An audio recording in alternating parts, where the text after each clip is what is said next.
Welcome, welcome, welcome. Happy Thursday. It's Therapy Thursday. It is Therapy Thursday. Come on into the room. Come on into the room. Welcome to Transforming Trauma. Transforming Trauma. This is a podcast where I do my best to use psychology and trending topics or important topics in psychology to teach how to transform trauma into passion, into purpose, and into power. Hmm? Power, passion, purpose. What other P words are there? Promise, profit, hmm? Perfection? Not so much. Not so much. I'm your host, Dr. Triffy. I'm a licensed psychologist in Atlanta, Georgia. I'm also a clinical hypnotherapist. I like to say that I teach my clients how to think better so they can feel better and they can do better. Now, tonight, I want you, as you come in, let me know where you're listening to me from tonight. And also like the video, share it. Hmm. Um, if you haven't yet subscribed to my Transforming Trauma YouTube channel, go ahead and do that. The link is in one of my earlier posts on Facebook and whatever platform you're on. I posted it today. So I hope you go ahead over there and subscribe because I have over the years put a lot of powerful, I believe, information on that channel and I hope it is useful to you. The other thing is be sure to listen all the way through tonight. Be sure to listen all the way through tonight because I have a special offer for you all tonight. Okay?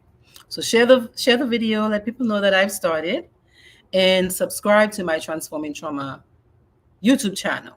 Okay, so in today's episode, we're going to talk about how to use divine feminine and divine masculine energy to make our relationships work better and feel better long term.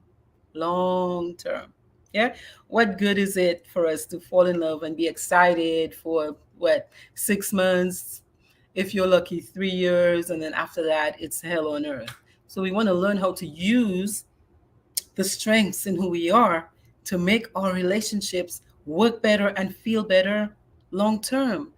In my opinion, there's too much separation and divorce. And so I am trying to teach what I know to help other people grow. That rhymed, yeah? That rhymed. Tonight's topic is, should Will and Jada get divorced already? Like, just let it go. Should they just let it go already? I'm using their story because it's been hard to get away from their marriage deets, their marriage details for the past few years. And I would actually venture to say that for many years, people have wondered about their marriage. I think it's because they've lasted so long and they're a Hollywood couple and there have always been little rumors about, I wonder how they're really making it work. We had that entanglement issue with Mr. Alcina, yeah, where Jada on her red table admitted to Will that she had what she called an entanglement.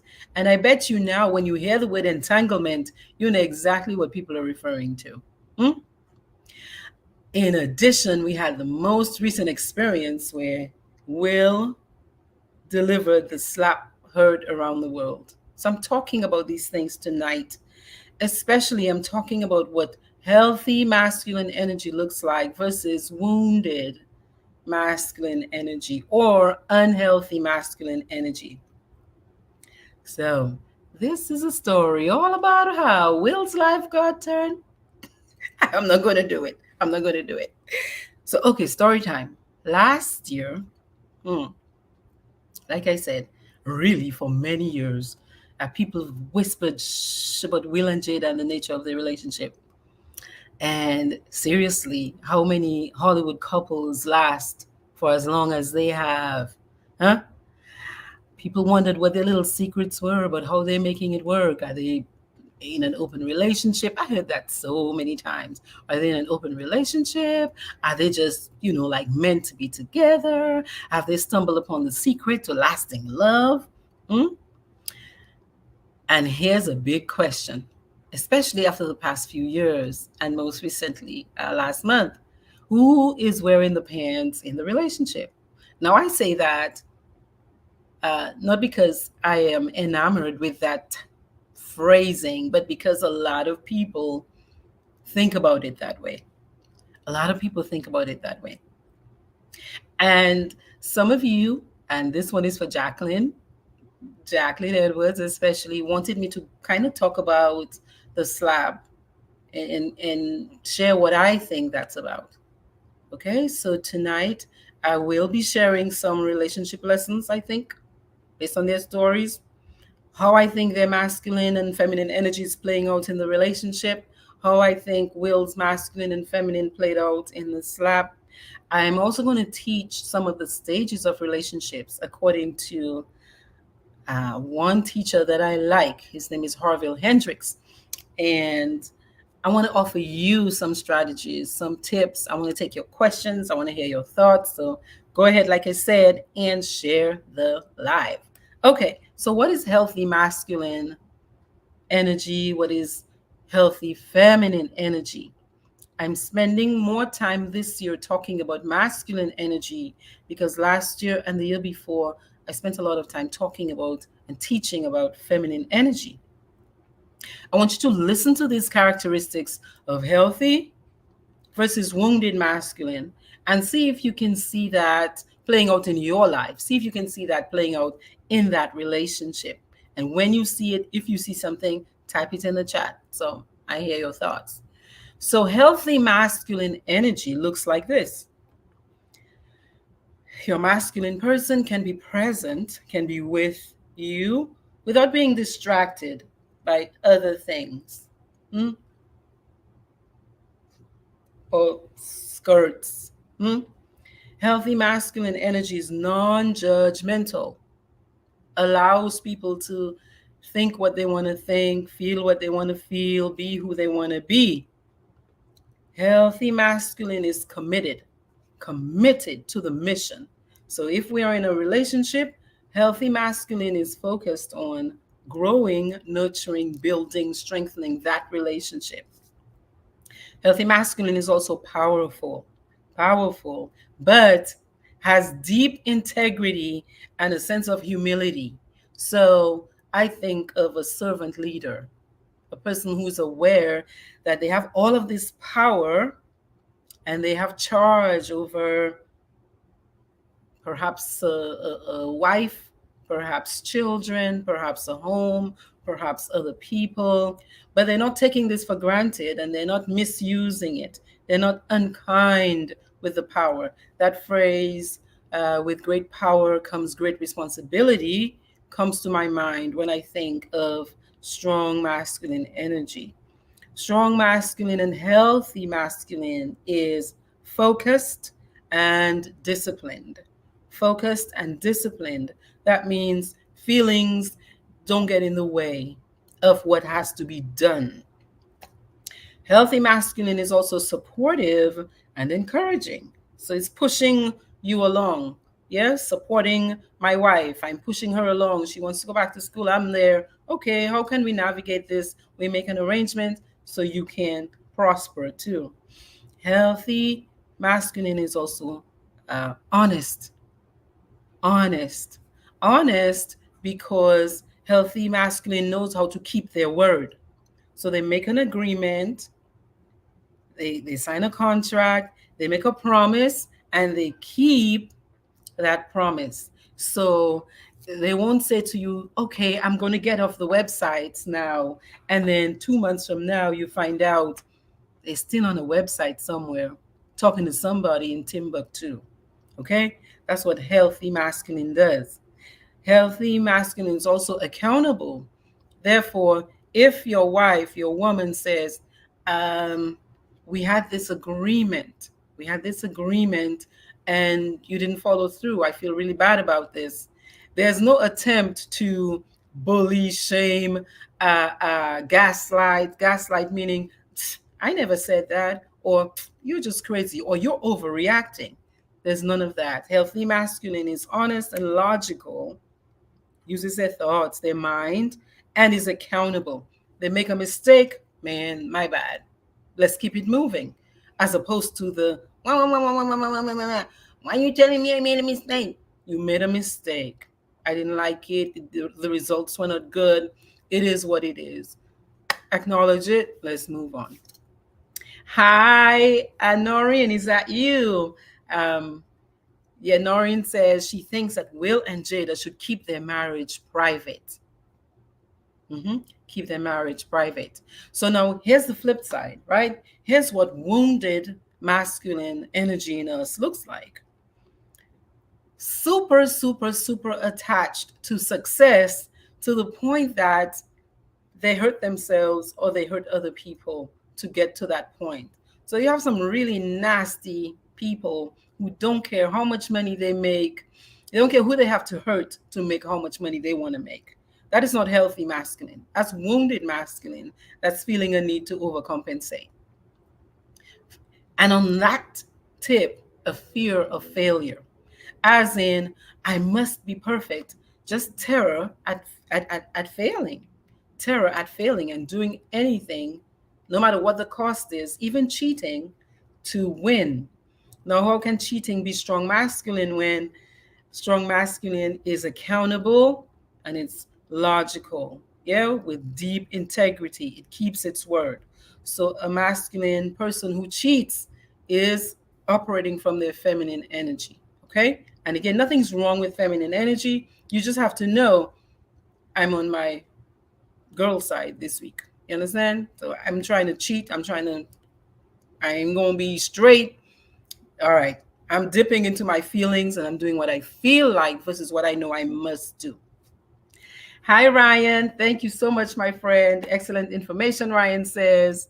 Great topic. I'm happy you are listening. Share the live. Let people know this could save your marriage. And if it saves your marriage, that means, or your relationship. If it saves your relationship or your marriage, that means you increase the likelihood that your grandchildren, your great grandchildren, will be in your foot when you are 77 years old. Maine? Hmm? Yes. Okay. Wounded masculine is aggressive. Aggressive is different than assertive. Assertive is, hey, I don't like what you're doing. Stop it. If you keep it up, this is what's going to happen. Yeah. Versus, I'm in my feelings. I'm feeling angry, ashamed, embarrassed, anxious, and uh, I will pop you to the jaw. Hmm? Without discussion, without, you know, that's aggressive. Wounded masculine is cold and distant. There are many of us who grew up in homes where we see our dads. Mm-hmm. Dad goes to work, dad comes back, and all dad's doing is dad's not interacting with wife, kids, dog, nothing. Dad is, I'm on my phone, forget about you. Just bring my food and leave me alone. Mm-hmm. Put a glass of wine next to it or a beer next to it, and we good. There's no communication. Cold, distant, not involved. Wounded masculine is very critical and judgmental. Huh? The flip side is strong masculine is, hey, I can allow other people to make mistakes without the world ending. Without the world ending. When a man goes into that deeply critical space where um, you're talking to your woman like, oh, you're this, you're that. Why didn't you do it like that? Yeah, nothing you do is good enough. You keep making me da da da da da. You're in your feelings, bro. That's too much. We can have a conversation, a respectful, loving conversation where you are paying attention also to your woman's feelings, but to just launch into criticism, you are this, or always looking for the negative, that is not strong, healthy masculine energy. Wounded masculine is also selfish and stingy. don't like to overly miserly. Mm? And as long as their needs are met, they don't care about what's outside of them. And that is so painful for the people you have charge over.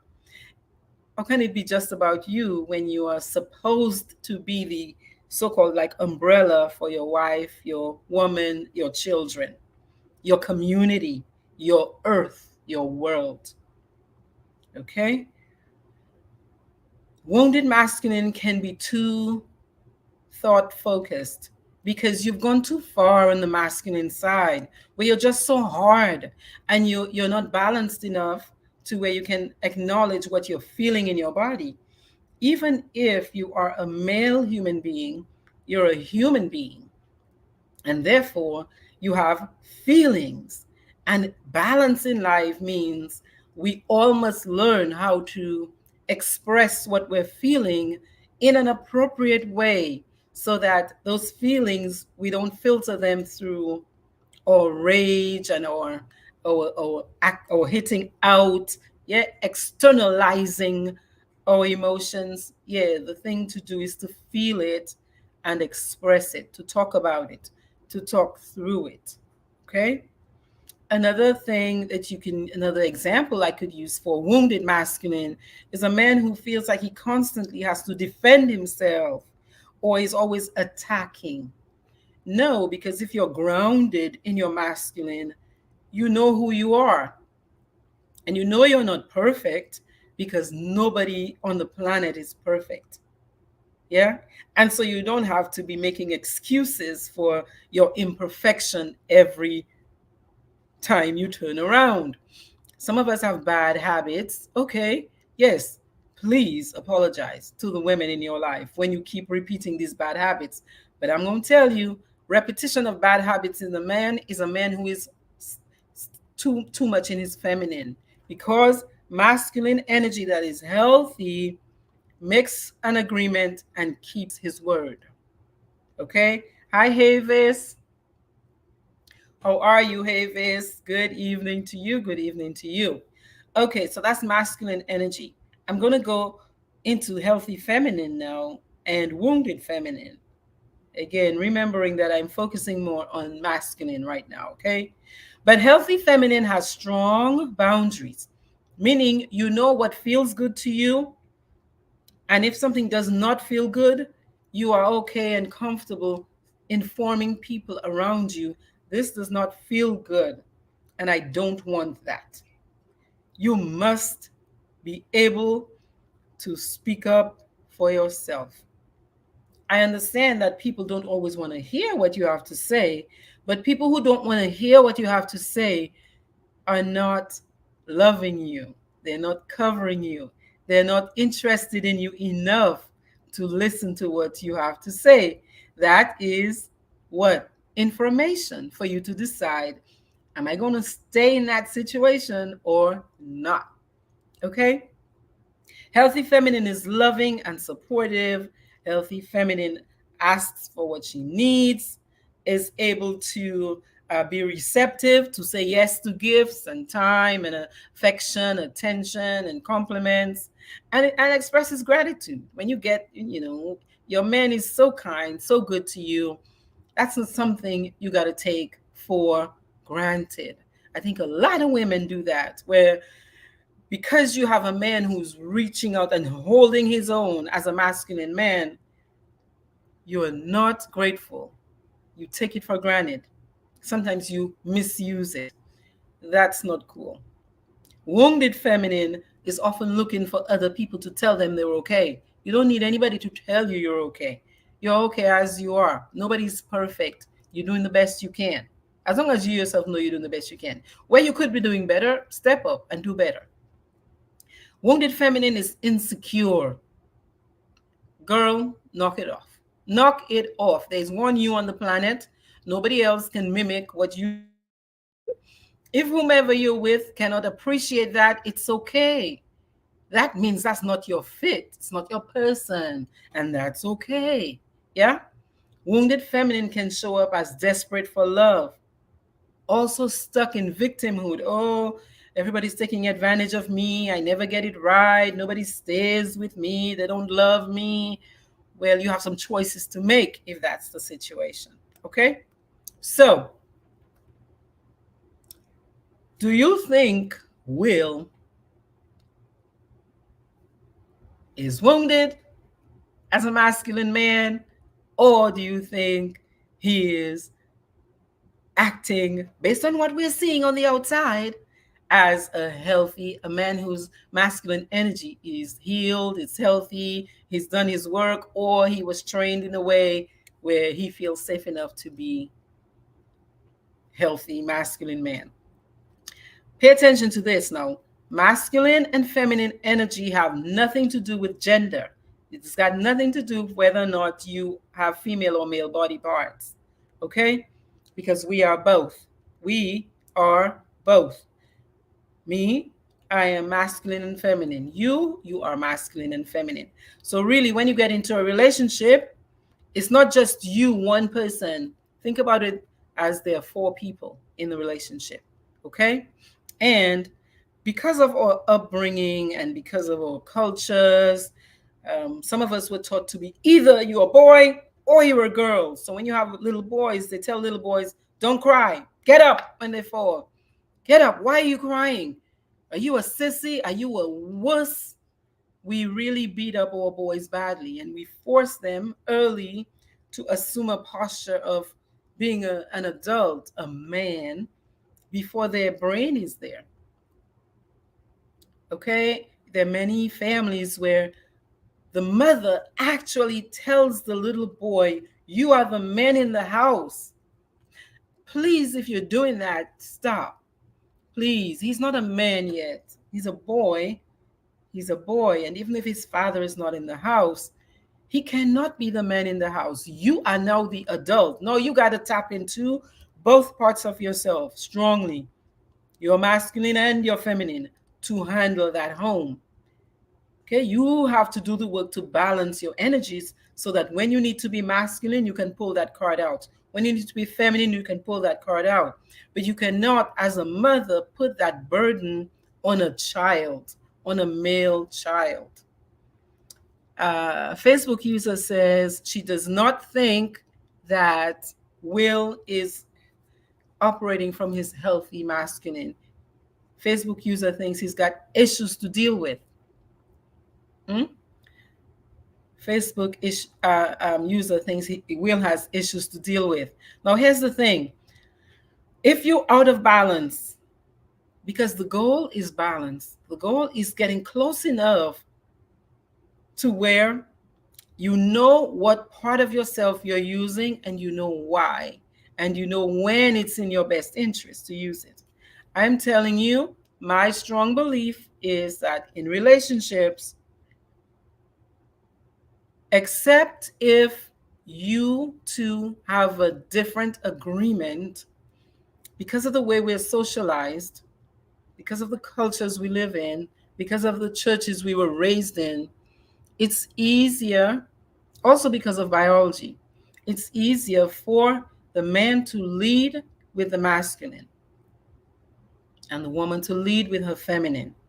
That means man, brother, husband, whatever you are, whatever you call yourself, partner, you are leading this union.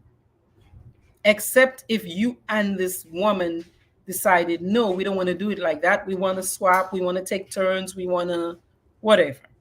Right? I am not of the thought that it's automatic, because there are some female people who have stronger masculine energy, but they can get a good fit with a man who is stronger in his feminine. And that's just people's business. That's just people's business. It's not as if it's right or wrong or that it's not going to work. Okay? It's not that it's right or wrong. What makes it work is the fact that we are like magnets. Like those energies are like magnets, okay? You have masculine, masculine and feminine. If you add masculine and feminine like a battery, masculine, feminine, it's going to work. Electricity, light, sparks, we're moving forward. Now, if you have masculine and masculine, we're going to fight.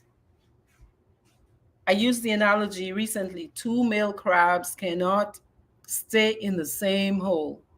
They will beat each other to death. So think about this. You and your mate are really four people, because in each of you, there's a part of you that's masculine, and there's a part that's feminine. And at any given point in time of the day, you might be tipping one scale more than the other. Okay? You might be tipping one scale more than the other. If we talk more, if we approach each other more from a standpoint of communicating, of sharing, of really being with another human being that you say you're trying to create an intimate relationship with, then we can talk about those things. We can talk about those things. There are some couples who actually, where, like I said, the man is fine with his woman leading with the masculine. Again, that's their business. As their business. Okay? For too long, for very long, society has kind of put us into your boy, your girl, blue toys for you, pink toys for you. If your parent tries to give a boy an oven or let him practice being a nurse, some people will have a fit. I mean, I think that's preference. What is important is you knowing what energy you're leading with and who is leading with what. Okay? So, is Will working from wounded masculine? Huh? Facebook user says social conditioning. Yes, Facebook user, it's not just social conditioning though, because biologically, men are predisposed with hormones like testosterone. Huh? Testosterone is the part, let me tell you, if you have high testosterone, you're very likely to act, to externalize, to be quicker to hit, to do, to fight. Okay, the more testosterone in your body, the more you're likely. In the research, there's actually research correlating testosterone with aggressive behavior. So it's not just social conditioning. We are, our brain is created that way. Men are created with more testosterone in our bodies. Typically, again, there are some women whose bodies were born with more testosterone than certain men. Okay? And vice versa. Vice versa. Okay? When it comes to like estrogen and how estrogen impacts us. So the imbalance happens when those energies fall on the same side. Masculine is going to be boom, boom, boom, boom, boom. You cannot tell me what to do. I don't want to do it. I want to do that with our money. No, I don't want to do that with our money. And one is not releasing. Not one is not saying, okay, let's take a little pause. We'll come back to this tomorrow. You better do it my way or else I'm leaving. It's got to be like this. And you're going like this. Not one is relenting. That's masculine. Anytime you find yourself fighting with your mate, both of you are in your masculine. Okay, both of you are in your masculine energy. Again, nothing is wrong with that. You just need to know it. Now, if it's the opposite side where both of you are in your feminine at the same time, what that means is like this, like magnets, when they're on the same pole, they repel each other. So both of you in your feminine, nobody's doing anything. The bills are just piling up. Nobody's coming up with a plan to pay it. You all want to go out. You think you should go out to spice up the relationship. Nobody's doing anything about it. One is waiting for the other one. Waiting is a feminine trait. Okay? So your relationship is likely to get stagnant if both of you are in your feminine energy. So anytime, in my view, a man who does not pursue a woman is in his feminine. Men who are waiting for women to call them are in their feminine, because masculine energy pursues. It finds where the feminine is. Look out in nature. Eh? Look at apes, look at monkeys, look at other animals, wild animals.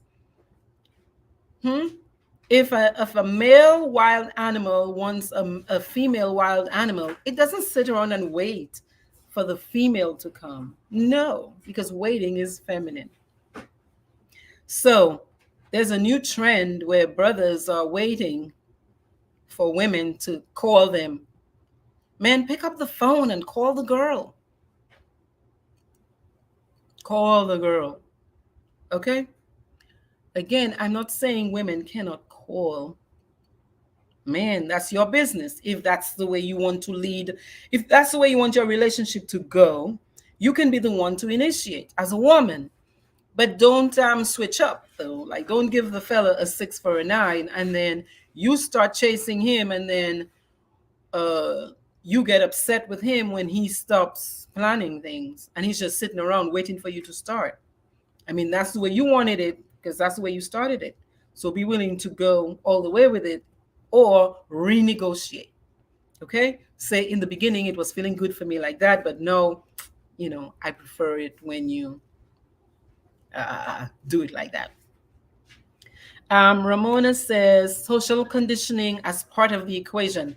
Big time, because we are nature and nurture, not nature or nurture. So you could be born with high testosterone in your body, but you could learn skills through social conditioning, through people teaching you how to use your words to communicate what you're feeling, how to describe what you're feeling, how to identify what you're feeling, so you can become more in touch with your feminine side. Because the goal is balance. The goal is, hey, I need to know when to use what part of myself.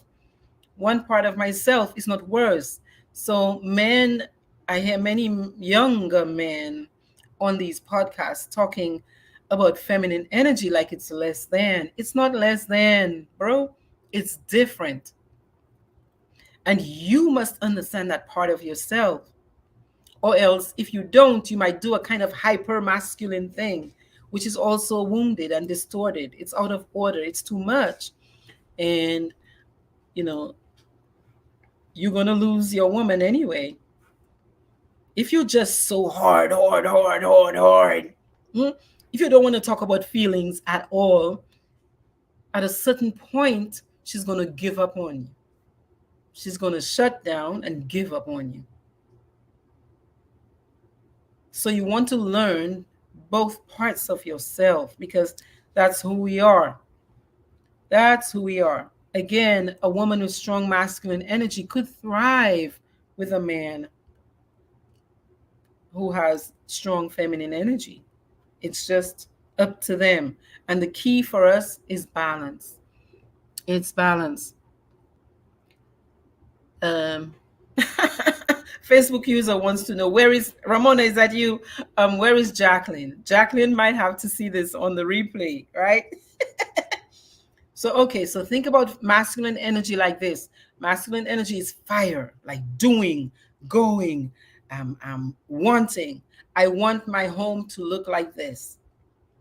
Because, in our culture, usually it's the man who asks a woman to date or to marry. So a man is in a place of control because he's setting up the situation. So as a man, you have a right to decide what kind of woman you let come into your space. I mean, you're the one creating it. Yeah, you're the one creating it. Okay, masculine is about taking action, building, growing. I wonder about that. I sometimes think enough men don't focus that attention on their relationships, their romantic relationships, when it comes to the building and the growing part. I think many men have bought into the idea of, yes, I'm a provider and I'm going to do that one very well. But there are other ways to build your relationship. That might mean going to therapy. or sitting and talking with your woman. That's how you're building longevity in the relationship. Okay? Masculine energy is decisive. This wishy-washy business of, I don't know, I don't know. Uh, I want to encourage the brothers to know. It's okay to know what you want. It's okay to know what you want and express what you believe you want. Yeah. And ask your woman what they feel about what it is you say you want. Don't just do it or assume like as if that's the law. You might want it that way, but there are two of you. There are two of you. So stop with the wishy-washiness. I don't know, or maybe we can, or maybe say what you want. Pay attention to what you want and ask for it. Just like I'm saying to women or feminine people, feminine energy people, know what doesn't feel good for you so you can say no. Your man comes up with something and he's like, this is what I want us to do. But for you, it's so uncomfortable. What are you going to do? You're going to just go along and say yes just because your mother told you you must do what your husband said? Nonsense. That's nonsense. We communicate, we talk about this, okay? And your job is to say how I feel about this. If you're feeling good with it, all right. If you ain't feeling good with it, let it be known. I like that idea for XX reason. Or you know what? I never thought about it that way before. That might work sometimes, but in this instance, I don't feel good about it. I'm not really comfortable. I'm not ready yet to do that. Okay? So now think of feminine energy as water and fire. Water and fire. So again, feminine energy doesn't mean bad, it just means different. Okay, is Will in his wounded masculine, or he is healthy masculine when he walks up to Chris Rock, who he has not spoken to in that interaction, and just a man who's standing essentially naked and exposed? Is he in his healthy masculine to slap him? Oh, okay. I'm going to tell you this. There's certain men, especially men who did not grow up with a healthy model of masculine. Yeah. Again, in our cultures, very often that's the father, who develop an exaggerated, almost like a fantasy in their head of what masculine should look like. In our cultures these days, they call it the toxic male, or these young men who have, in my view, many of them have misunderstood the idea of an alpha male. Because I'm telling you, an alpha male is that healthy male I just described, the one who's grounded, who cares for, protects, yes, but is not a narcissist. He's not a mean snake. He's not a cheapskate either. Okay? So a man like that might fight too much, might hurt other people to demonstrate their feelings. So when emotions rise up in a wounded man, a wounded male, when feelings come up, because I've been taught to suppress my feelings, because I've been taught that feeling embarrassed or ashamed or helpless or powerless makes me, what are you, a bi whatever, what are you, a p whatever? In our cultures we do that a lot when male human beings try to access their emotions. And so what does a man do? Well, it seems to him it's celebrated to be aggressive, to punch, to hit, to slap, to dominate, to try to overpower. But that is not healthy masculine. That's a man who has not learned, or in that moment was not able to manage himself, his emotions, well enough to weigh the consequences, to make a request. I go up to Chris and say, make a joke out of it for now. Yo, bro, uh, you got some explaining to do. You know, you got to talk. We got to talk after this. Like, can you imagine how powerful that might have been if instead of going up and to what looked to him, it looked like it was power. I'm protecting my woman. I'm defending my woman. Huh? But he lost out. He lost out because he was in his feelings. He was blinded by his emotions. Feminine energy is allowed to be blinded by emotions. Everybody says it, you're right? Women are just in their feelings. You're so emotional. There's nothing wrong, lady, with being emotional. That's your nature. That's your brain. That's the way your brain is pumping out the neurotransmitters. Okay? So there's nothing wrong. It's not a negative for a woman to be emotional. But a man that is too emotional is in his wounded masculine. Jealousy, rage, anxiety, frustration, powerlessness, helplessness. Those are emotions that many male human beings in our cultures have been taught to suppress and to filter through violence. Hmm? And that is not cool. That is not cool. Okay? Like I said, the thing to do is to approach a person. You're not backing away. You approach a person, huh? And accept if the person is trying to hit you, hurt you, or whatever, where you have to defend yourself. Approach a person and have a conversation. Okay?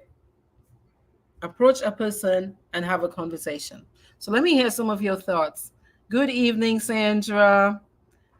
Marlene says, it's about balance and imbalance. Yes, life is about balance. And when we go like this, there's always trouble. There's always trouble. Ramona said, provision in a relationship shows up in many forms. It's not just money. It's not just, yeah, I bring home the bacon, and so therefore I've done my job as a man. Check this out. So, I listened to a video of Will, and some of you might see it, where he talks about in his younger years, he misunderstood. He had a misunderstanding of what it meant to be a man. And he thought it meant just going hard and making all these big blockbuster movies and, taking care of his family, like, financially. I wonder how that impacted his family, like how that impacted Jada, because she strikes me as a woman with very strong masculine energy. How does masculine energy become so strong in a woman? Outside of biology, social conditioning. Again, Jada's Jada and Will's story is this. Will says he grew up in a home where his father was being abusive to his mother. So what does he do? He learns to be the hyper, I'm bigger than life male. I mean, look at his movies. I Am Legend. Hmm? He's in iRobot. He's Pursuit of Happiness. So he becomes the hero. Yeah, big, big, big roles. Will became and still is perhaps one of the favorite actors around the globe. Around the globe. Hmm? And in one night, he allows, because we do allow it, except if he was in a state of trance, which, I mean, and like I said earlier, he might have gone back to a really traumatic body memory of sorts. Yeah, because that was not a conscious. It almost didn't feel like conscious, like as if he said, okay, man, I'm just going to go up there. I have reasoned this out. I don't care if I lose my Academy Award. I'm going to pop this man in the jaw, slap this man in the face. To me, it felt like something way deeper, like it was connected to a very traumatic event, or In the hypnotherapy, we say the client formed a negative decision when they were as a result of something traumatic or something very painful. And usually, well, very often we do this when we're kids. When we're kids, sometimes before we can even understand why or what, but we're doing the best we can at the time. Clearly, there was a child, a wounded boy, a wounded masculine showing up that night to completely lose sight of the fact that, hey, he could never think through this. Do you know how many black men have gotten an Oscar? Not many. Who? Sidney Poitier, Denzel, or Denzel, and who else? The Ali Mahesh, I forget his name, the one who did the Moonlight something something movie. Not many. And on one of the biggest nights of your life, you lose your sense of being able to manage your feelings so strongly that you walk up to a human being and you slap a human being. Not many people will even do that in a dark alley because they're afraid the person will take them to court. Okay? You do that to another man who looks just like you, who you've probably had conversations before. You do that to a man who is completely vulnerable, his hands are behind his back. So you're taking advantage of another vulnerable human being. You are not in your masculine, not in a healthy way. You're not in your healthy masculine. Okay? Hi, Hannah. Marlene says we've got to be able to identify our inner strengths. Facebook user said it looked like weakness to me. It's, well, I will say he was completely in his emotions. Completely in his emotions. Yeah. Often, Jacqueline says, men are only able to communicate with aggression. And that is such a missed opportunity. It is so, the consequences are so great. Last weekend, I talked about the Nigerian singer who's Christian lady, Osinachi,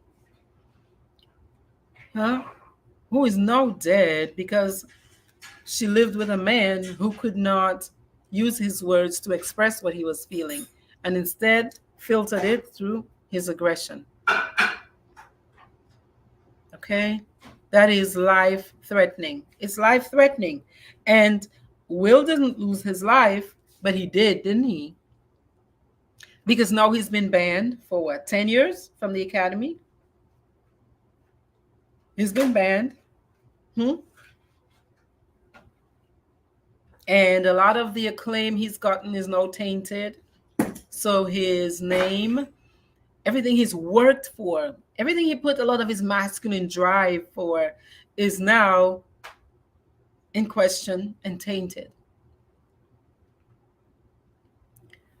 Uh, Someone says in interviews, he seems like he always has to be the center of attention when you see him in interviews.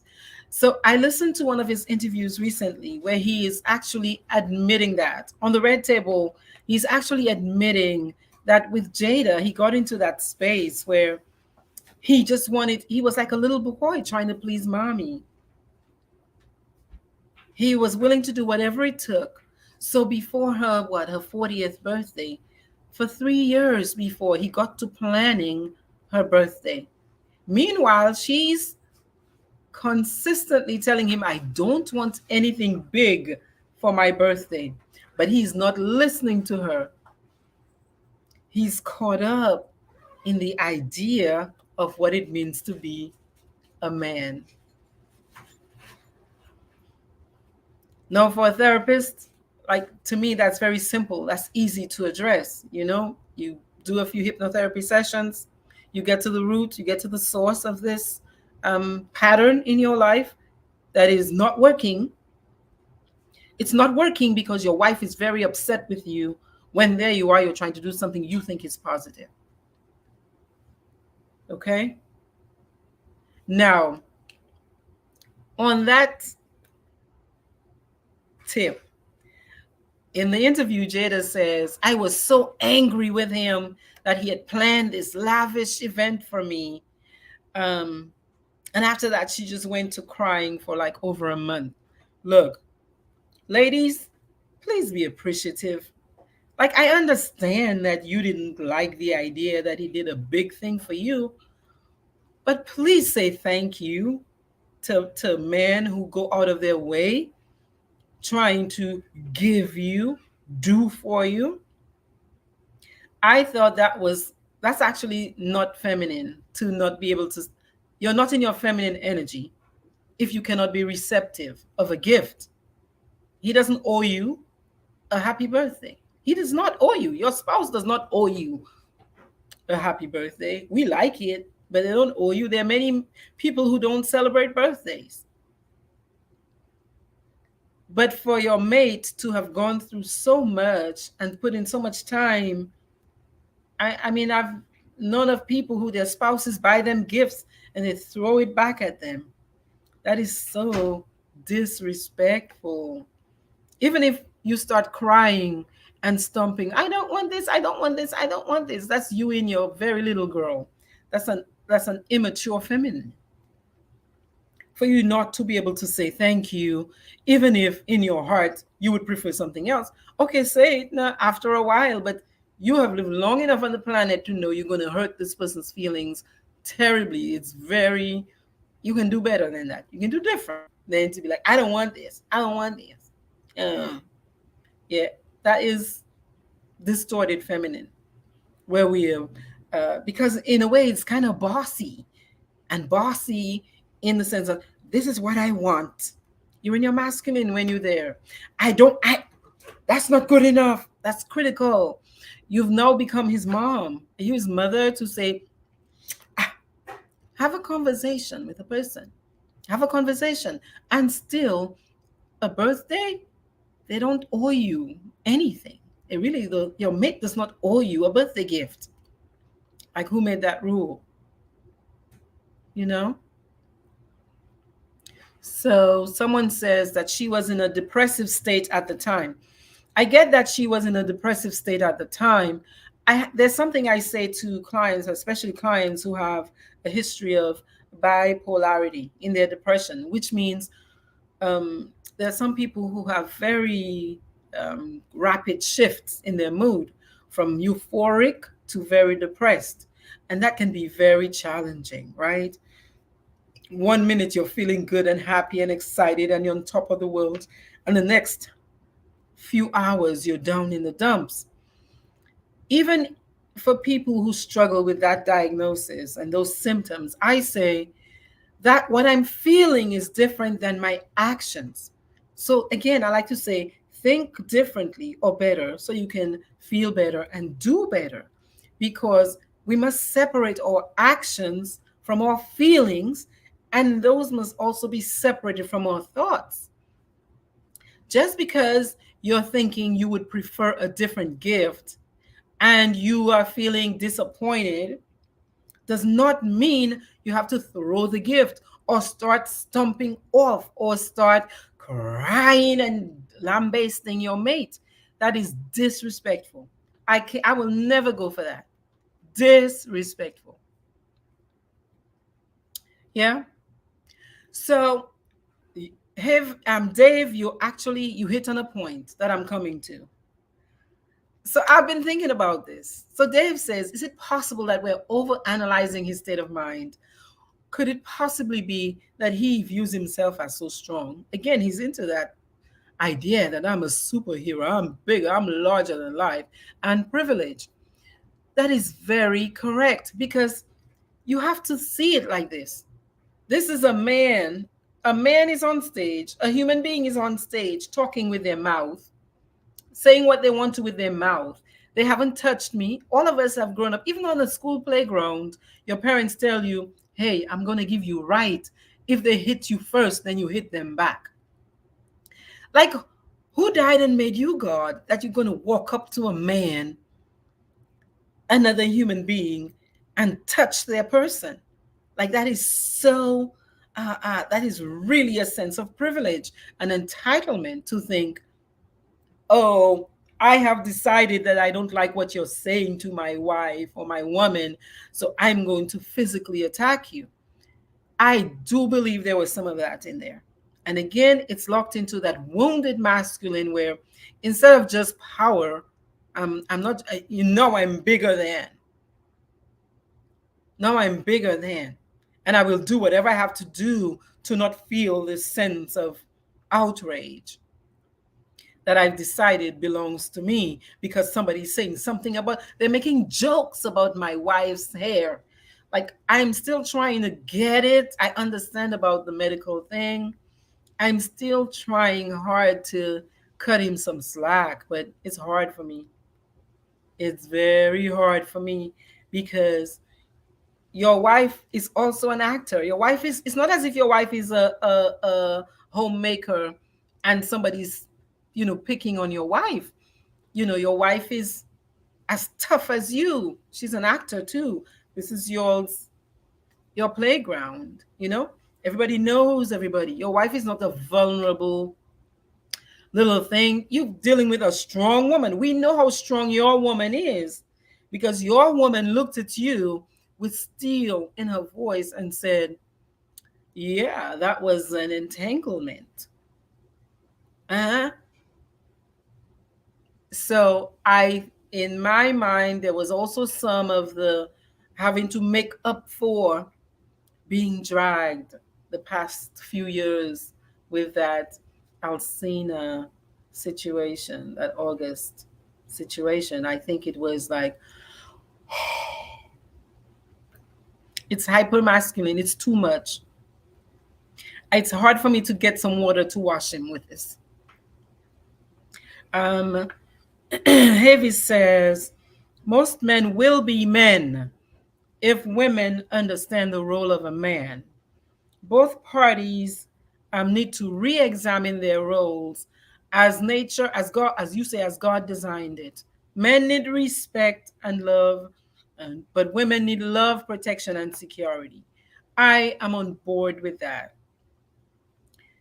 That is, if the couple are clear that the man is leading the relationship from his masculine. Because again, there are some relationships where both people are completely okay with the woman leading with the masculine because she might be stronger there.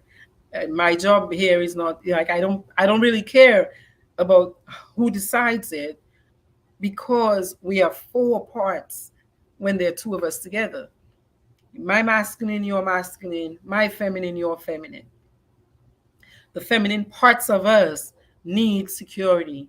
The feminine parts of us need protection. The feminine parts of us want to feel safety in being vulnerable.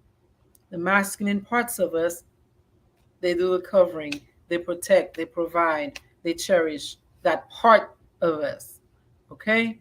So it's just for me, um, communicating with your mate. This is important because again, think of the magnets. If we're coming and both of us want to be the one in this moment, having control, leading, it's not good. And if we do the opposite, where we're like, well, okay, okay, then you just do this, and the relationship freezes. Okay, the relationship freezes. Um, Ramona said, Jada made him do it. Okay, so a lot of people have said that they've alluded to that by saying, "Oh, well, in the beginning he didn't look angry, and she didn't look angry. They were laughing at it, and then she looked like she was getting upset, and then he got up and she looked at him, and something in her eyes made him do it. Come on, people! Nothing in anybody's eyes makes anybody do anything. Nobody can make you do anything. Nobody can make you do something you don't want to do. So stop with that already. Okay? So I think in relationships, we have to understand it's going to rain. It is going to rain. Why? What I mean when I say that, we're going to have many painful experiences together. Yes, we're going to have many, many, many highs, but we're alive. So we're going to have many lows too. Okay? We go in there and we say for better or for worse. So this is leading me to my third topic, which is should they just divorce already? Do you think she's done enough? Like, do you think that relationship that the whole world found out about as a man, and fellas, let me know, do you think that's a breaking point? Do you think that's too much? Should she leave him? Do you think he will ever leave her? Do you think he can, or he feels like he can leave her? Hmm? Okay, here are my thoughts on this, right? Every relationship is going to go through phases and stages, okay? And I'm using Dr. Harville Hendricks, who wrote the book Getting the Love You Want. I'm using his 5 relationship stages to explain this to you. And I'm using his because I ended up using his myself in my relationship because I'm a human being. Because I'm a human being, the stuff I teach, I got to go through it myself. I've got to go through it myself. And so last year, I had to sit my little butt down with a couples therapist to try to get it right. So listen to the 5 stages and pay attention to where you think you are, okay? If you're in a relationship. And if you're not yet in a relationship, please read so you learn what to expect because um, if you put kako outside, you need to be watching for the rain. Kako, for those people who are not Caribbean, is cacao. Yeah. So when we grew up, our parents would cut open the pod of a cacao fruit and we would dry the seeds, the little cocoa seeds on like crocus bags out in the sun. But you can't let the rain hit those cacao seeds or else you'll mess up your nice dark chocolate. So the phrase and the saying came about that if you put cocoa outside, you must be looking out for the rain. If you're going to be in a relationship, look out for these stages so you know what's happening, when it's happening, so you don't feel as overwhelmed and you don't think, well, oh, the relationship is over. Not necessarily. It might not necessarily be over. Okay? Um, okay, before I go to that piece about the stages of relationships, Jacqueline said, why do you think he turned his back to Chris after that slap? Do you think he knew Chris would not react? Yeah, I think this is a person who was very I mean, think about it. He shocked the person. Like, would Chris in his right mind, would anybody in their right mind think that Will would come up there and slap them? Like, I doubt it.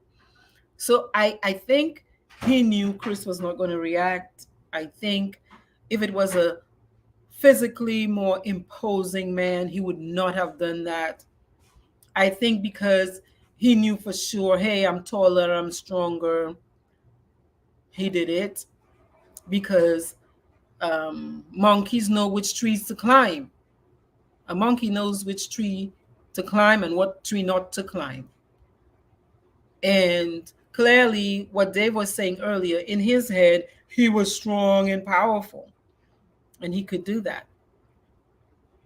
He could come and slap a man. Slap. Number one, a slap connotes disrespect. A slap, in my view, connotes disrespect. Versus a punch. A punch is like, I'm gonna take you out. You're a man to man. A slap, and you slap a man who's got his hands behind his back, both hands behind his back. I mean, for a long time, I'm still in shock. I think because it doesn't make much sense to me that Again, he almost seemed like he was in a trance, or he was in that state of, ah, I'm a man, I'm a man. But that is unhealthy masculine energy. That is not what you want in your man. That's not how you want your man to protect you. Again, Jada, in my view, did not need protection.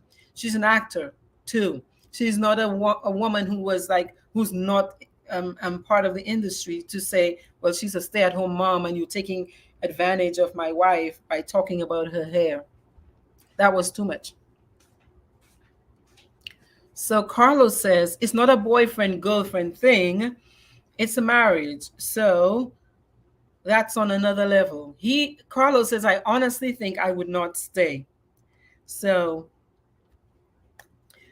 that, let me talk a little bit about the um, Jada August situation. I want you to think about this. Okay, so number one, cheating. When I think when people cheat, when a woman cheats, she's lost a level of respect for her man. Stuff has been going on or whatever. She comes in with a personality structure where she does not respect the man. She's lost respect with the man, for the man. She said over and over and over again, I don't want a certain thing, but it's continuing to happen, or she's not getting enough attention. I think attention is a big piece for women. um, I mean, I don't know what was happening in his life up to that point, but Will was spending a lot of time doing a lot of those big movies during that time. I wonder if Jada was feeling left, you know, left. I mean, she's an actor too, and again, we're masculine and feminine. And I think Jada's got strong masculine energy, given the way she was raised. Her parents were both, according to her, drug addicts. If you have a child who grows up in a home where parents are not there to protect, what does the child do? I've got to protect myself. So in a girl, she's got to strengthen her masculine energy. So my assumption is her masculine energy is very strong coming into that relationship with a man who thinks he's got to be a god to protect his woman. So, okay, Jada does this thing with August. August is at the time, I believe, 27 or so. He is over 18, so it is legal. And it is moral. I mean, he's like, it's not as if he's like he just turned 18, or 17. It's not illegal. She didn't break any laws. She didn't break any. Other people do it, but she chose. I use the example of being in the wild. So the name we give for women entering that phase of life, especially if they're single, is cougar, right? So she's a cougar. And August is a cub. So I think she wanted and needed affection and attention at that time that she was probably either not getting, or she was not enjoying at the time, or whatever. The other things were happening in that relationship that left her. Many women will do this. If there's not enough attention coming from the masculine person, we shut down and we look elsewhere. Men cheat more than women, but women also cheat close to statistically how men cheat. Okay, go Google it. Men cheat more than women. Women maybe cheat more stealthily, or we cheat different than men cheat. Um, so I think Jada did not want to leave Will, because most women, when they cheat, think about it, women love stature in a man. Women love the idea of having to respect the masculine. So if a woman is going to cheat, if she cheats with somebody who in the social context is lower than you, she doesn't want to leave you. She just wants some playtime with a cub. That's my reading on that. And you can hear the young man basically just emotionally screaming, when he says stuff like, I gave my all to that relationship. You called it a relationship. Again, she was thinking of it as an entanglement because she had no intention of why would a woman, why, like, really, why? Like, given the way we are set up as a culture, as a society, why would, and feminine normally looks up to man, wants a man who can provide. Can that 27-year-old provide, protect her? He could cherish her, but that's not enough. We need all of those things for that sense of completion. So I do agree with her that it was an entanglement. She had not much intention, I think, of actually leaving Will for this boy. Okay. So we got some hot questions here. Marlene says there are some people who reacted based on emotion who don't think before acting. Looks, she says, look before you leap. Yeah, there are many people who are not thinking before they act. You got to start up here, man. And one day I'll explain why that's very challenging for some of us. Often that's grounded in trauma, and but we can learn how to slow down, or what have become automatic negative responses, by things like using our breath or kind of grounding ourselves, like touching our bodies, stuff like that. Okay. Heavy says their relationship has been open, and even if their relationship was not traditional, I don't think they're going anywhere. Will and Jada are two peas in a pod. Wait around, Havis, for my take on that. Teresa says, at first I thought it was a joke. Yeah, it did look like a joke. It didn't look like it was real because, like, who would do that? Like, who does this? Who walks up to anybody and just slaps them? Who walks up to another adult and slaps them? I thought for sure it was a script. Like, it was, I mean, I still don't know.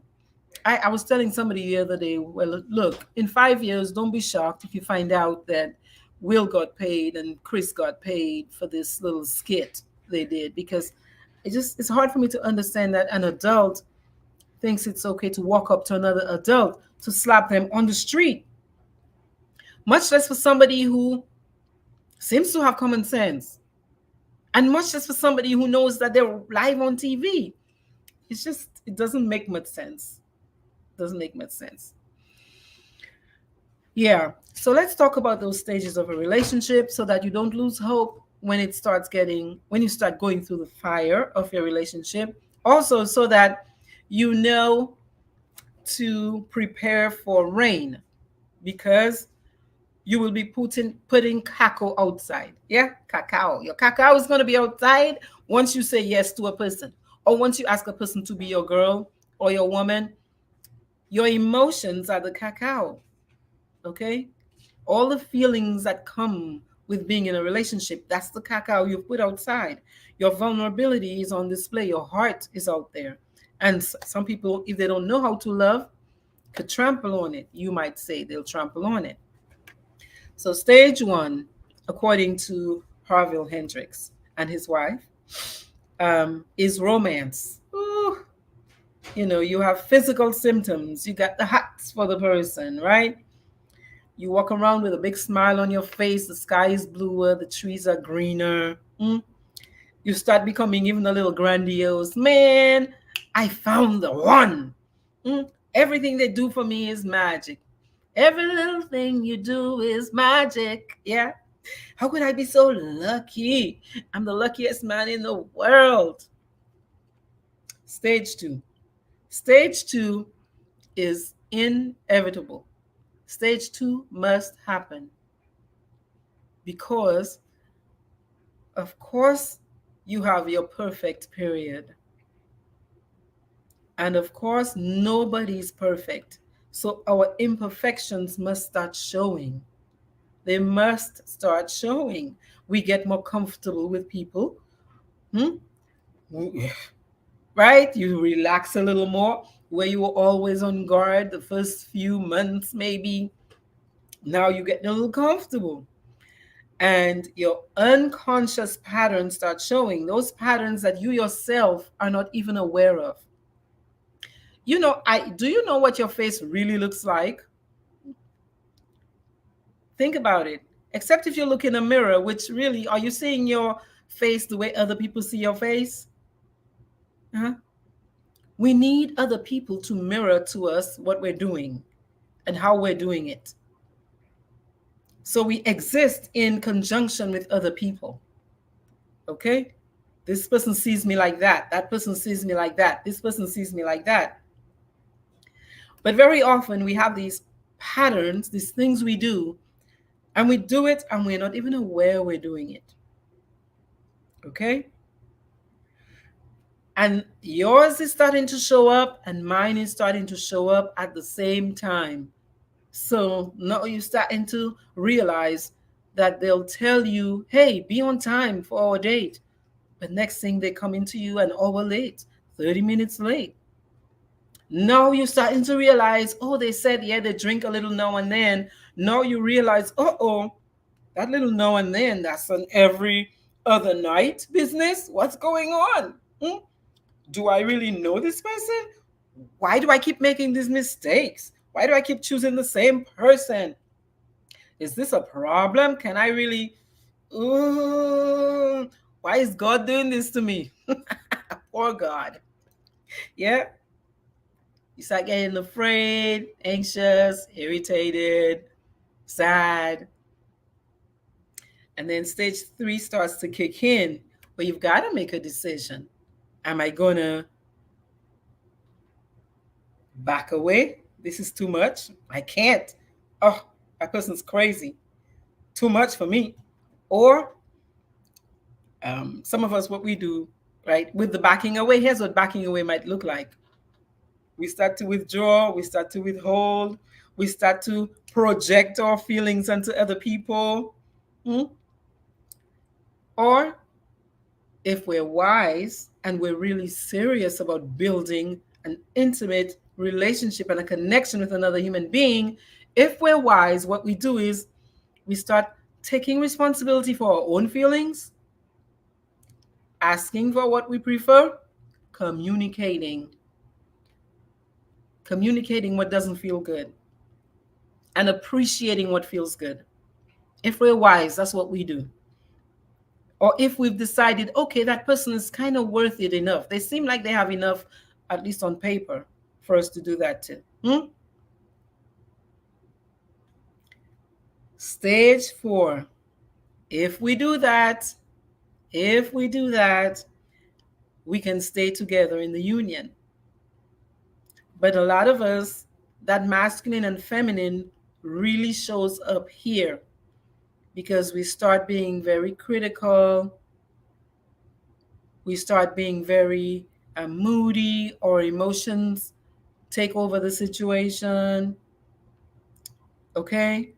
Yeah, we just got married last year, but now we've moved in, and I think I've made the worst mistake of my life. You're calling your mother every day. They're crazy, they're mean, they're bad. Projecting, criticizing, versus sitting and talking about it. Again, I've said this before.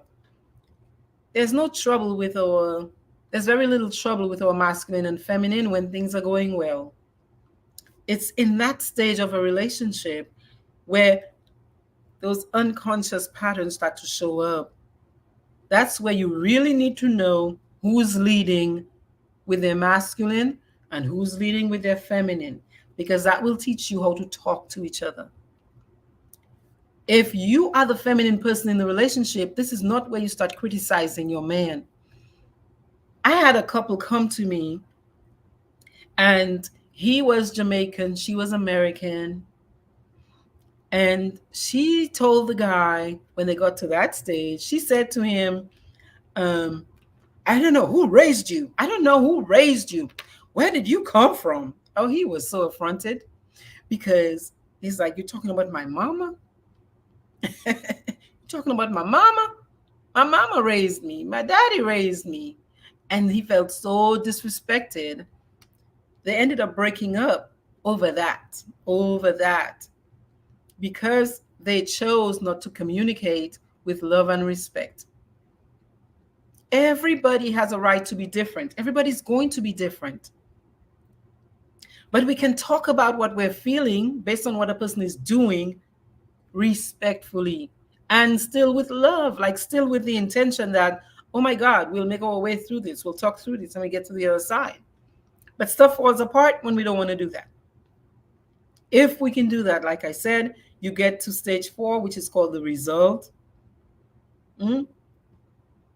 And the positive result is where you're closer, you become closer, you're more alive, you're more creative together because now you've learned each other in a different way. You really like, okay, we made our way through this. We made our way through this. If you don't, these are the marriages where you see people numb themselves out. They numb out. They might have kids, but now their focus is just on the kids. Forget about the partner. Distance. They start distancing, and that distance is not just emotional, it's physical as well. Okay, again, if you can stay in the fight, when it breaks down to that level, you're going to need people who've spent years training to help you work through that, meaning you have people to come help you pick up the cackle outside. You find a therapist and commit to the relationship, not just to the other person, because you're not always going to like that other person. Commit to the fact that, yeah, we're building a marriage, and it says for better or for worse. Some days it's going to be worse. Some days I'm not going to like you much. But for the sake of that relationship, I will put in the effort and the time. Finally, we can come to a state where we can commit to each other again and to the relationship again. Okay, so let me read some of your comments. Somebody said, why do we make such a big deal when women cheat, as opposed to when men do it? I'm sure Will also cheated. I agree with that. Somebody said they had an open relationship. That's their business, right? I think the culture is still not understanding that women cheat. Women cheat almost as much as men cheat. And it might take different forms, but not many people are going to stick around with painful situations for longer than they have to, especially in this day and age. For those people who grew up Christian, do you all think we're here at the point in the scripture where it says, in the last days, men shall be lovers of themselves more than lovers of God, and just not caring about other people much? I think we've become very self-focused to the point of excluding other people's feelings and happiness a lot. Like the word you hear everybody saying is narcissistic. We'll talk about that one day. But yeah, we've become very focused on what feels good for us, which is great. It's great to know that. But we have to also respect that other people have a right to feel and think and be and do and want whatever they want without us criticizing them for what they want. If it doesn't work for you, appreciate that person and go find somebody else that fits you better. Okay? So should Will and Jada divorce? Do you think they're going to divorce? I don't think so. I don't think so. I would be shocked if they do divorce. Number one, they seem to have made a really serious commitment to their relationship, and they talk about this. And if you're going to be in a relationship, especially a married long-term relationship, you better make a commitment to that third thing, which is what you and your person create together, as opposed to a human being, because human beings are human beings. If you say you only commit to you and I commit to you, you commit to me, I commit to you, some days we are not going to like each other. Many days we're not going to like each other, because we are human. But if you commit to the relationship and what you're building together, that's a third force. That's a third force. And those two seem like they have committed to that third force. There doesn't seem to be any physical abuse. There might be some overreaching, you know. And I don't know, we could even call it overreaching. If they have decided they are in an open relationship, how is it overreaching? If they had an open relationship, she actually chose well. Like I say, I think she chose somebody she was not intending to leave well for. Fellas, you got to worry when she chooses somebody who is at your stature or above, because she finna run. She finna go if she cheats on you with somebody who is at your level or higher. She finna go. Okay? So there seems to be no abuse that we've heard of. And like I say, women typically, if they want to leave you, they'll cheat with a male who's more alpha than you. He's got to out alpha you, or at least be on your same level, or else for a woman, it feels like she just took a step down. She demoted herself. And women, feminine energy is about the feminine energy in us is about stature and position. Do you think they chose the wrong mate? Well, Jada seems to think Tupac should be alive. And if you've heard Will talk about this, he says all he heard in his household for many years was Tupac this and Tupac that. I feel bad for Jada when it comes to Tupac, because I remember my kid's dad, my husband, my first husband. Um, we were in Ole Miss. We were in college when we were dating. We weren't married yet when Tupac died, and that boy, he was a boy, 20 something, 26. He came to my dorm room and cried like a baby. He cried like he had just broken his heart, and he'd never met Tupac. So I can only imagine how Jada felt for such a long time, losing Tupac the way she lost him. Because again, when you look back in her childhood, she grows up in a home where mom and dad are both, and they've said this, are using drugs, meaning they're checked out, they're not there. So she has to become her own protector. And maybe what she felt with Tupac was that covering, that freedom to be in her feminine. I don't know that she always um, does that with Will. She seems to be a very, yeah, with Will. And I watched her body just kind of surrender when she was talking about Tupac in an interview. And I thought to myself, whatever she felt with him was very strong and very powerful.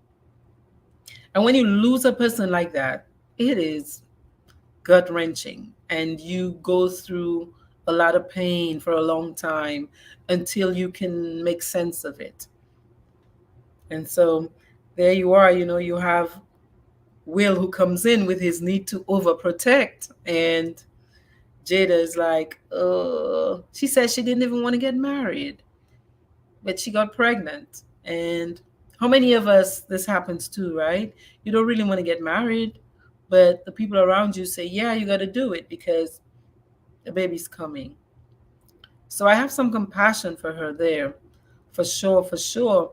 They probably chose the wrong mate, both of them, because they're so masculine. They're in their masculine a lot. Both of them seem to be, and it's kind of like a wounded place. So that kind of stuff is a lot of arguments, a lot of pain, a lot of arguments. But on the flip side, you could say they chose the perfect mate, because we choose people to help us heal from our parental relationships. Another session, okay? We choose people to help us heal from our childhood or parental relationships. So, who else could teach Will Bro, I don't need all that. I don't need that 3 years worth of planning and dip out on him or not dip out, be with somebody like August, mm, to have the man's name everywhere, have your family out on the internet streets. The whole world's consciousness is loaded with this family's day to day life. So they're learning their lessons. I think all of us come here to learn lessons. They are learning their lessons on the world stage, on the world stage. And I would be very cautious about trying to give them advice because, like I say, look, all of us have our dramas. All of us have our dramas. Okay? All of us have our dramas. So I think as well that Will has enough passion for Jada still. If he will walk up, if he will risk all of his life's work to come and slap a man live on TV, I think he's got enough passion for Jada. And that passion is chemistry, man. Like, you can't fight chemistry much. The man, I think he loves his woman. Um, Heavy says that women are sneakier, Chuzo. Heavy said that women are sneakier with their cheating. Good evening, brother. Yes, women are more thoughtful about the way they, I think, entangle. Yeah, so my final statements on that are that we are all broken. All of these people sitting around are like me on their computers talking bad about Will and Jada. All of y'all got your own little mess at your home. Why? Because all of us do. We're all broken. We all have our stuff. We're all learning our lessons. And relationships, trust me, they'll teach you some lessons because that's where we feel a lot of pain and a lot of joy. So we learn a lot in relationships. I think that's why they're so challenging. But they sharpen us. They make us, they make us get better. They make us become better. If we choose to do the work now, we can get better. Our problems are different. Less people know our business. But all of us in our home, we got something we're working with our mates. So watch it when you're making your comments about those people because they are us. They just happen to be on the world stage. I think the trick is to find somebody who's willing to love me, who I'm willing to love, in spite of their jacked upness. That's the trick. Find somebody you're willing to go through those phases of love with. You know, say they're kind enough most days. Say they're generous enough with you most days. Say they're consistent enough. They call you, they check on you, you're in constant communication enough. You feel connected to them enough. Mm? So they're valuable to you enough that you're willing to go through that fire with them. But if they're not, again, it's okay. Everybody's different. It just means they might not be your person. If they're not willing to learn or do different, they might not be your person, and that's okay. But clearly, Will and Jada are telling you they went through how many years of therapy. They were willing to work through those stages of relationship. And they said they would never do it again, meaning they would not do different. They would choose each other again. And that's, in my mind, that is what life is about. Because when you make that circle, you find true love. You find love in a way where it's true acceptance and not conditional. Where you see the person's butt and all their flaws and you choose them anyway. Like, that's love. The rest of the stuff is just, I love your body. I love your whatever else. And that's a piece of it. That's chemistry. But we've got to be willing to go through the circle to give ourselves a chance to really come to true, mature love. So, what do I want you to do? I want you to, if you're ready to heal from trauma, I'm offering a trauma healing workshop. And the information is on my website, drtriphy.com, triphi.com. If you want to learn how to use hypnotherapy to heal other people, if you're a mental health professional, if you're a grad student in the mental health fields, because I think hypnotherapy would be perfect for Will and Jada to help them learn how to release some of these what are subconscious negative patterns they have. Like for Will, I mean, there's stuff going on there that he's got to reset. Tomorrow, I am joining Rosemond. I'm joining Rosemond in Gardens with Rose tomorrow. So look out for my post and a link if you want to join us. And I want to remind you that life is short. If you need to find out how short life is, come sit. Let me tell you about it. Life is short, okay? Time is limited. If there's something on your heart to do it now. I've got a book called Do It Now, available on Amazon. Do It Now, Wallace. It's going to pop right up. Check my page, okay? Check my Facebook page, and you will find a link to the book directly. I think all of us, like really, we have the opportunity to do whatever we want with life, right? Like you could come here, be on the planet, and just be like, okay, I'm just waking up every day and I'm just going to eat, sleep, go to the bathroom, go to the bed, and that's it. Or you can decide to do really beautiful things with your life. You can decide to care about people. You can decide to bring your passion to life.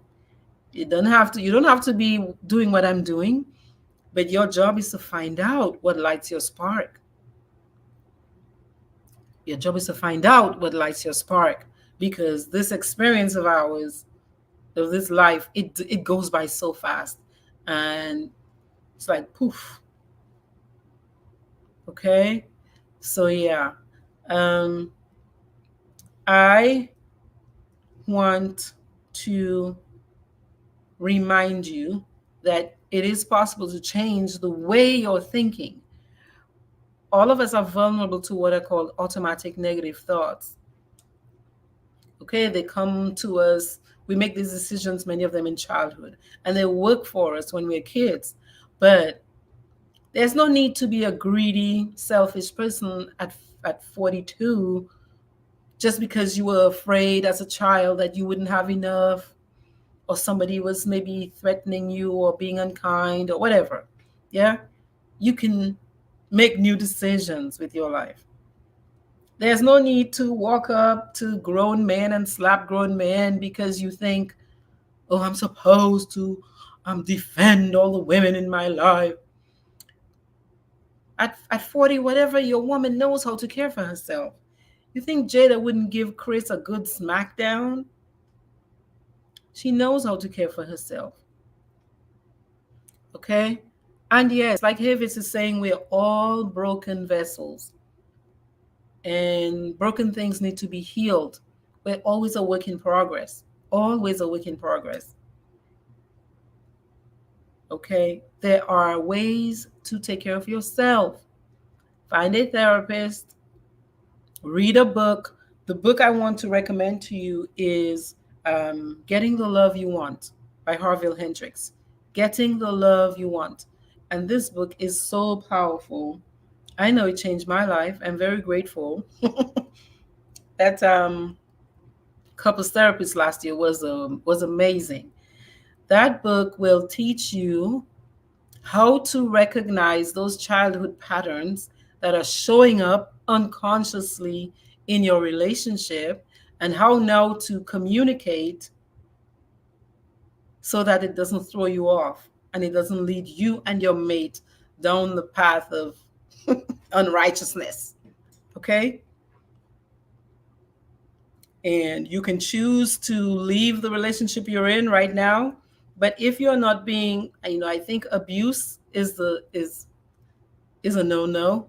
But If you're not being abused emotionally, physically, psychologically, I would encourage you to stay and try to work it out with the person that you're with until whatever.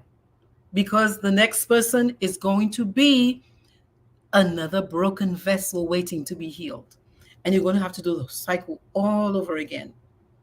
You'll start off brand new, fresh, excited romance, yeah? And then you'll hit phase two, where those unconscious thoughts and beliefs start showing up and get in your way. Mm? And then you make a decision again. Am I going to, oh my God, why is this happening to me? It's just happening to you because you're a human being and you're alive. And that's how relationships go. So when you get there, read books. Mm? Read books, listen to podcasts, invite your mate to sit with you. Tell them, yes, you have a right to not sit and learn about relationships with me, but I feel so excited when you do. Instead of criticizing them or questioning them and saying, why don't you want to do it with me? What are you doing? I don't like you. Why are you doing this? No. Mm-mm. Find a way to stroke them. Because I'm talking to the ladies here. It's a little technique, right? Most men want to please us because they want to cover us and protect us and take care of us. That's a natural instinct. So instead of complaining and criticizing him, why aren't you doing this? Why? Stop the whining. That's one way to do it, but that's masculine, okay? Nobody likes anybody to be complaining to them. All right? Instead, stroke them. Okay, stroke them and say, I like it so much when we sit and read these books together. Huh? What do you think about us trying it again? I think you're such a hero when you do that. Watch the hero rise up to the occasion because all of us, everybody has a hero in them. Everybody does. The same person who you think is a weakling has got a hero in them. Okay? So I think we can do better. I think we have to want to do better. And if you want to do better enough, if you want to heal a relationship enough, you will do the work. And you're not special. You're not special when the relationship starts to hurt. I found out, and that's a secret. Now I think we need to tell each other that more. We need to understand that more so we don't bail out so fast. Because when you bail out, you go to person number two and do the same cycle with. So why would you give up this over here that you've invested 10 years in, 6, 5, 3 years in, to go do it over there? That's poor planning, okay? The thing to do is to get the intervention.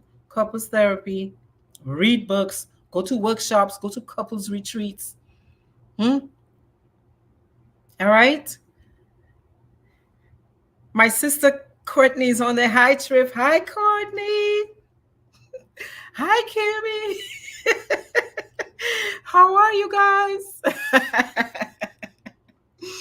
That's right. Look, Facebook user says 28 years. And we get so, I know what I'm talking about because, like I said, I'm a human being. I understand that it's not easy. It feels very painful. It feels like you're going to die when you're not in one accord with your mate. But that is part of the love experience. That's the part of you put your caco outside and all your little childhood pains, the things you didn't even talk about, they come out. Okay?